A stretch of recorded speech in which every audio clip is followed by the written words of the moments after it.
하나님 말씀 열왕기상 20장 31절에서 34절까지 말씀입니다. 함께 봉독하겠습니다. 그의 신하들이 그에게 말하되 우리가 들은즉 이스라엘 집의 왕들은 인자한 왕이라 하니 만일 우리가 굵은 배로 허리를 동이고 테두리를 머리에 쓰고 이스라엘의 왕에게로 나아가면 그가 혹시 왕의 생명을 살리리이다 하고 그들이 굵은 배로 허리를 동이고 테두리를 머리에 쓰고 이스라엘의 왕에게 이르러 이르되 왕의 종 베나닷이 청하기를 내 생명을 살려 주옵소서 하더이다. 아합이 이르되 그가 아직도 살아있느냐? 그는 내 형제이니라. 그 사람들이 좋은 징조로 여기고 그 말을 얼른 받아 대답하여 이르되 베나닷은 왕의 형제이니이다. 왕이 이르되 너희는 가서 그를 인도하여 오라. 베나닷이 이에 왕에게 나오니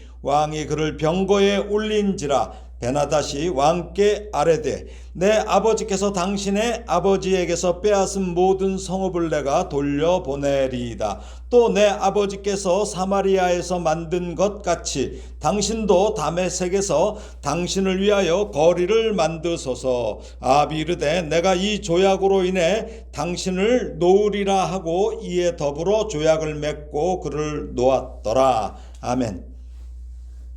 이 성경은 오직 하나님의 말씀을 따라 순종하는 삶을 요구하고 있습니다. 그 이유는 죄성을 가진 인간은 말씀을 떠나서는 다시 죄의 유혹에 빠질 수밖에 없는 그런 실력 때문입니다. 우리가 어떻습니까? 의로울 수는 있어요. 그러나 그 의로움을 계속 유지할 그 실력이 안 됩니다.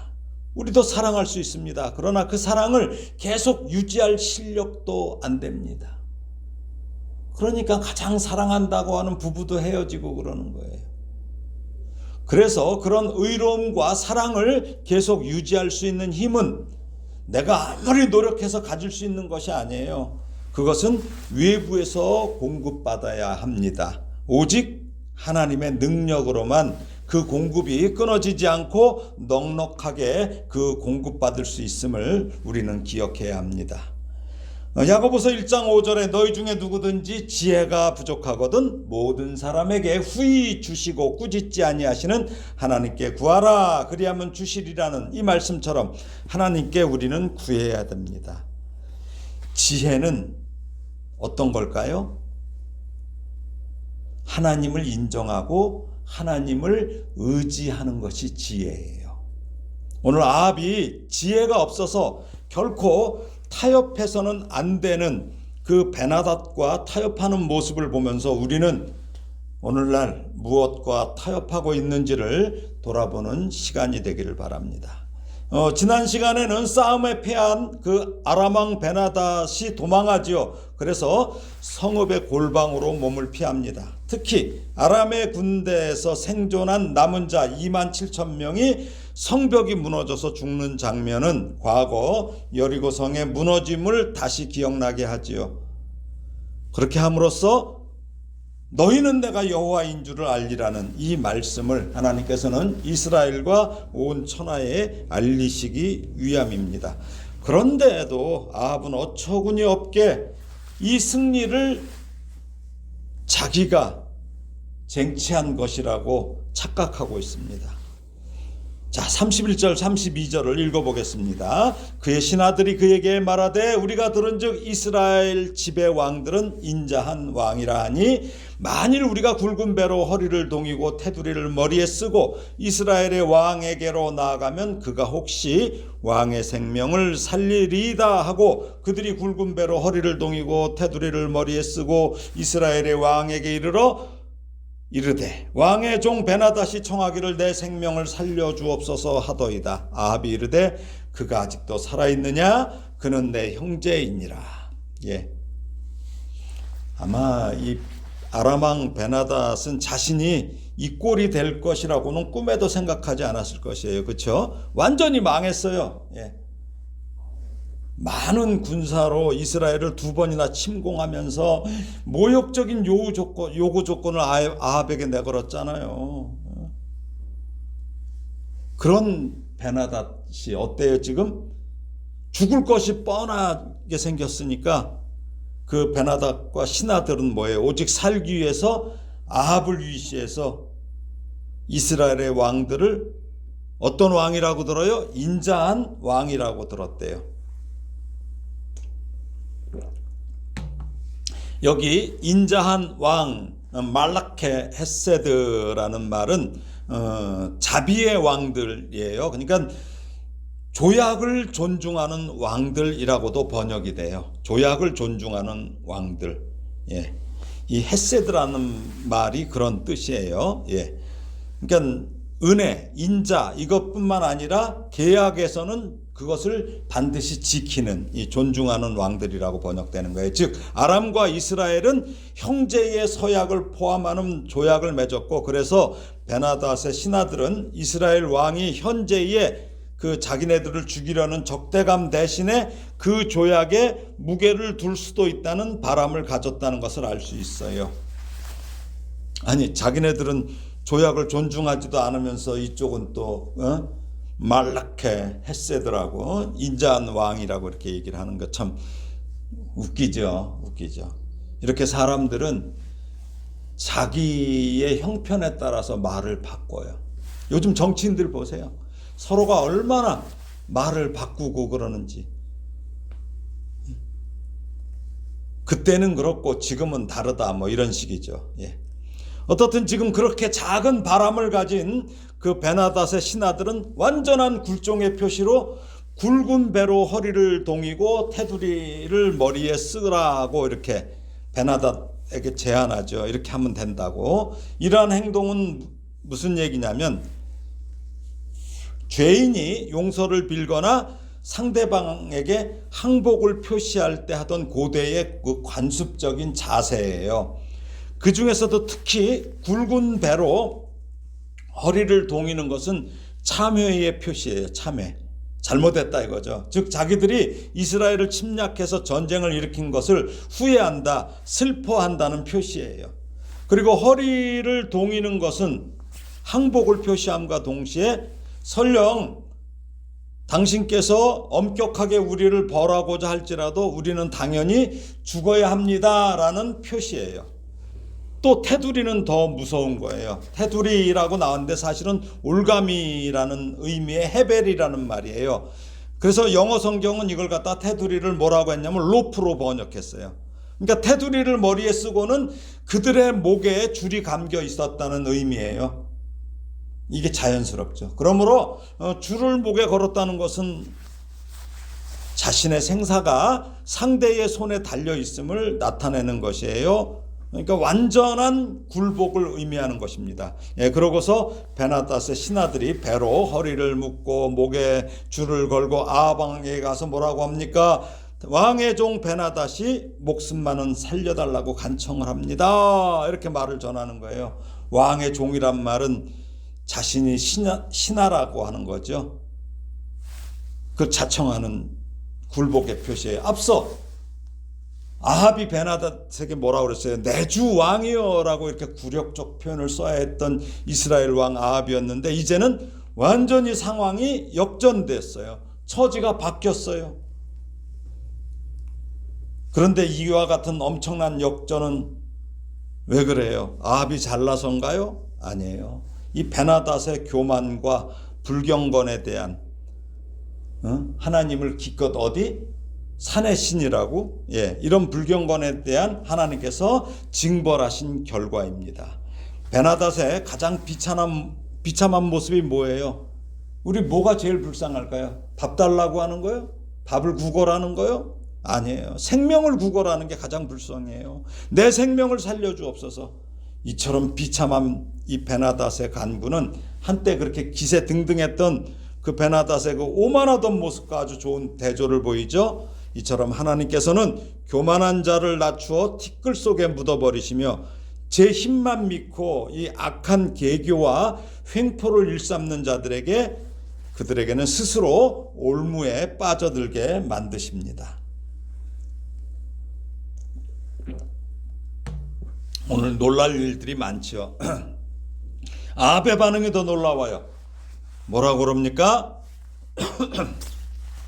그가 아직도 살아있느냐? 그는 내 형제이니라고 말합니다. 아, 정말 어이상실이죠. 정말 한심한 자예요. 아니, 어떻게 형제예요? 신명기 17장 15절과 20절, 제가 읽어드리겠습니다. 17절하고 20절이에요. 신명기 17장 15절과 20절. 반드시 네 하나님 여호와께서 택하신 자를 네 위에 왕으로 세울 것이며 네 위에 왕을 세우려면 네 형제 중에서 한 사람을 할 것이요 네 형제 아닌 타국인을 네 위에 세우지 말 것이며, 그 다음에 20절입니다.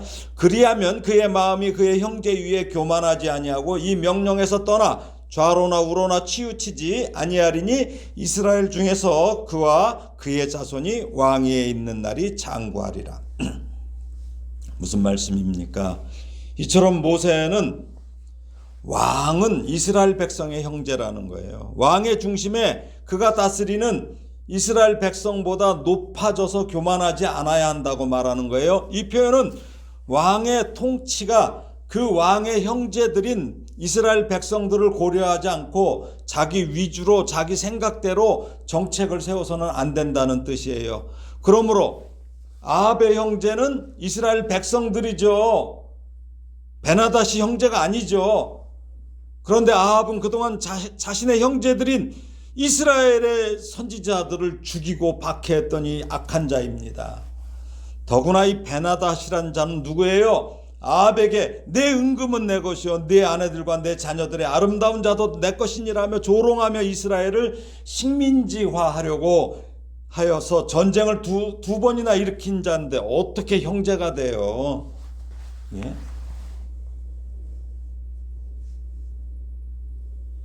지금 아합은 베나닷을 자신의 대적이 아닌 동맹 관계에 있는 것처럼 부른 것이에요. 아람왕 베나닷은 이스라엘의 대적자이자 여호와 하나님을 모독한 자이며 따라서 하나님께서는 그러한 베나닷을 멸하기로 작정하셨기 때문이에요. 그게 42절에 나와요. 내일 볼 42절에. 그러므로 이 아합의 경솔한 발언과 행동에서 나온 이러한 어처구니 없는 관대함은 이번 전쟁의 주관자이신 여호와 하나님의 뜻에 반하는 짓이에요. 그러니까 이거 역시 아합의 사악함을 드러낸 것입니다. 자, 33절에서 34절 두 절 읽어보겠습니다. 그 사람들이 좋은 징조로 여기고 그 말을 얼른 받아 대답하여 이르되 베나닷은 왕의 형제이니이다. 왕이 이르되 너희는 가서 그를 인도하여 오라. 베나닷이 이에 왕에게 나오니 왕이 그를 병거에 올린지라. 베나닷이 왕께 아뢰되 내 아버지께서 당신의 아버지에게서 빼앗은 모든 성읍을 내가 돌려보내리이다. 또 내 아버지께서 사마리아에서 만든 것 같이 당신도 다메섹에서 당신을 위하여 거리를 만드소서. 아합이 이르되 내가 이 조약으로 인해 당신을 놓으리라 하고 이에 더불어 조약을 맺고 그를 놓았더라. 그들이 좋은 징조로 여겼다는 말의 의미가 뭐예요? 항복 의사를 전하러 온 베나닷의 신하들이 베나닷의 생명을 구할 수 있을런지 이게 살피는 모습을 표현한 기록입니다. 이 베나닷의 신하들은 아주 교활해요.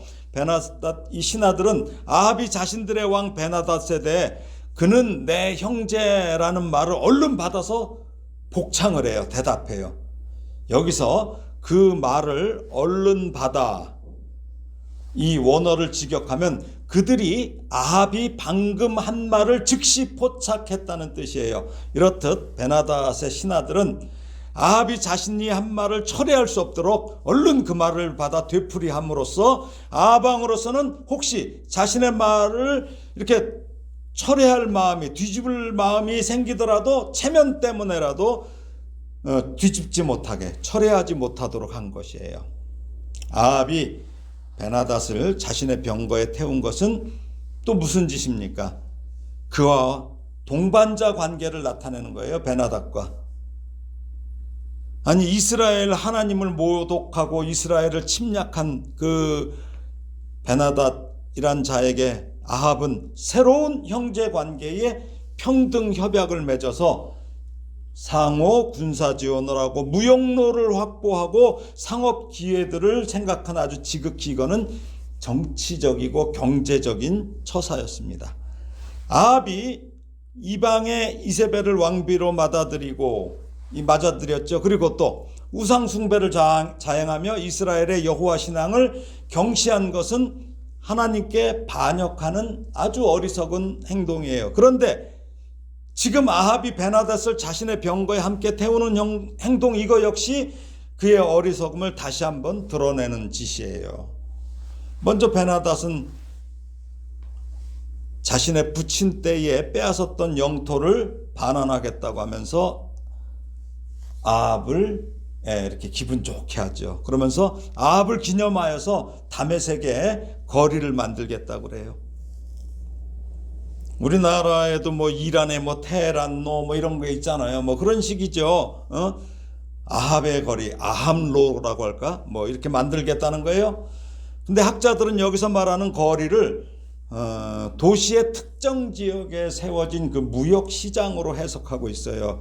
그러니까 이것은 상인들이 다메섹에 거주하며 교역 활동을 할 수 있는 여건을 제공하겠다는 뜻입니다. 이전까지는 아마도 이 거꾸로 그 아람에는 없고 사마리아에만 아람의 무역 시장이 있었던 것 같아요. 그래서 아람 사람들만 일방적으로 이득을 이렇게 취했던 것 같아요. 그런데 이 베나닷이 다메섹의 거리를 만들겠다는 조치가 항복 조건으로 제시되는 것으로 보아서 이게 거기서 그렇게 파생되는 그 수입이 적지 않았던 것 같아요. 이처럼 아합이 빼앗겼던 영토의 반환과 함께 무역으로 경제적 이익을 보장받은 후에 베나닷을 살려줘요. 근데 그 조치는 인간적으로 볼 때는 국가의 미래와 그 안전에 대한 최상의 보증이라고 생각한 거예요. 그런데 이것은 눈앞의 작은 경제적인 이익과 하나님의 공의를 맞바꾸는 아주 불순한 결정이에요. 이 결정을 한 결과 이제 아합은 제1차 사마리아 전투에 이어 두 번째로 하나님을 이스라엘의 보호자로 인정하는데 또 그 기회를 하나님께서 주셨는데 실패한 것이에요. 아까 말씀드렸죠. 헤세드라는 말을 여러분들 많이 들어보셨을 것입니다.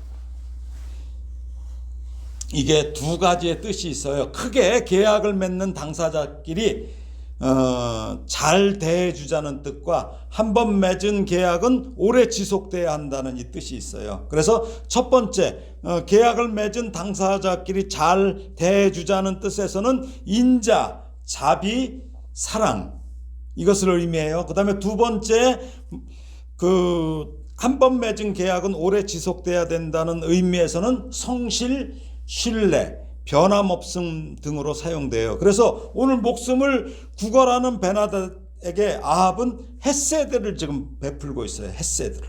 그러나 베나닷에게 베푼 아합의 이 헤세드는 이스라엘이 승리하도록 역사하신 하나님의 헤세드, 여기선 자비죠. 이 헤세드를 짓밟는 동시에 하나님께서 이스라엘을 구원하여 주셨던 근거가 되는 하나님의 언약에 대한 헤세드, 신실함을 무시하는 행동인 거예요.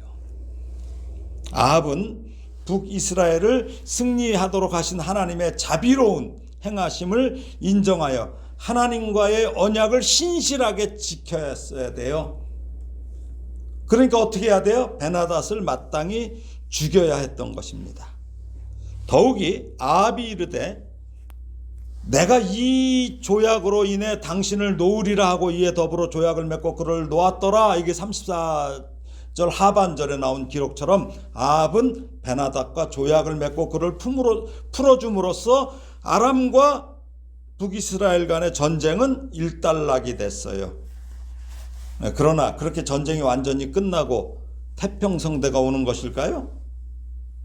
그렇지 않습니다. 전쟁이 완전히 끝나는 것은 아니었어요. 베나닷은 돌아가는 그 순간부터 아합과 북이스라엘에 대한 복수심을 아마 불태웠을 것이라 생각해요. 지금 같았으면 아마 치과에 갔을 거예요. 얼마나 이를 갈았는지. 그 이유는 베나닷은 아합에게 약속한 것을 지키지 않아요.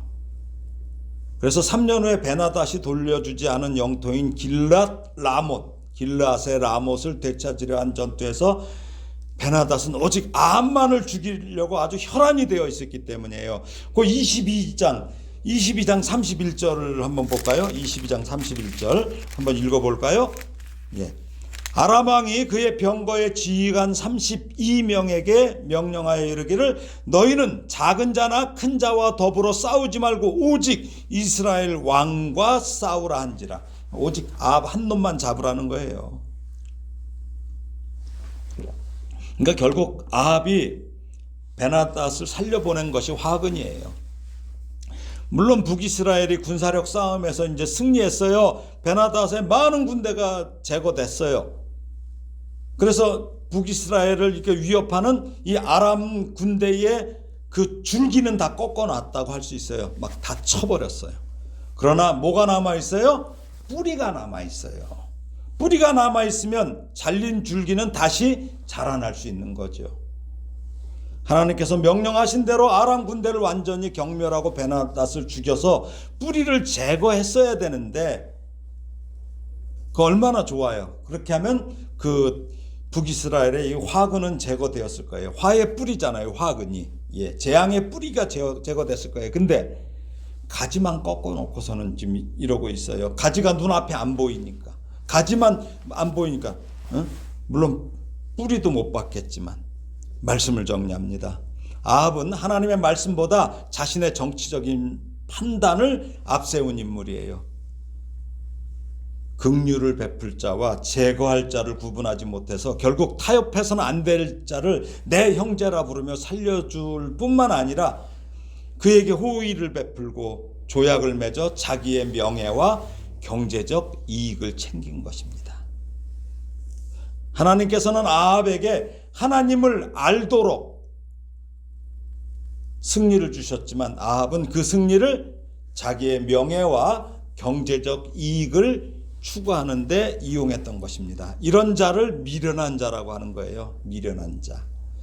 그동안 엘리야를 통해서 또 이름 모를 선지자를 통해서 은혜를 베푸시며 너희는 내가 여호와인 줄을 알리라 하는 말씀처럼 속히 회개하여 하나님의 율법을 따라야 되는데 그 대신 정말 암무하거나 타협한 이 아합의 모습이 우리는 나에게도 있는지 돌아봐야 합니다.